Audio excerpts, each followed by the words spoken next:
Hello everyone. अब चाहिँ यो गजेनिया फुल चाहिँ छुटाउने बेला भयो हो। अनि यो चाहिँ सबै बुढो बोट भयो। अनि अब चाहिँ यसलाई चाहिँ यसरी हेर्नुहोस् ल, यसरी चाहिँ पाट पाट गरेर चाहिँ छुटाउनु पर्छ हो। यसरी छुटाउनु पर्छ यो बुढो झ्याङलाई चाहिँ। अनि छुटाएर चाहिँ तपाईँहरूले पनि यसरी नै मैले जस्तै मोल माटो गरेर हो रोप्नु पर्ने हुन्छ। यसरी मोल माटो गरेर तपाईँहरूले पनि रोप्नुहोस्। यसरी नै तपाईँहरूकोमा नि छ भने हो।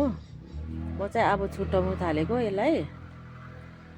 यसले अहिले नै छुट्यायो भने चाहिँ अब यो विन्टरमा मर्दैन, नभए चाहिँ यो सबै पुरानो बोटहरू चाहिँ जति नै पानी हाले पनि सबै मर्छ है। त्यो कारणले चाहिँ अहिले नै छुट्याउनुपर्छ यसलाई छुट्याएर चाहिँ डेली जस्तो पानी हाल्नुपर्छ हो। अन्त यो चाहिँ नयाँ पाउला आउँछ। नयाँ पाउला आएपछि चाहिँ यसले डिसेम्बर जनवरीमा चाहिँ मजाले फुल्छ है। मेरो चाहिँ कलर कलरको छ हो, कतिवटा फुली पनि रहेको छ। र पनि यसलाई चाहिँ यसरी नै सार्नुपर्छ।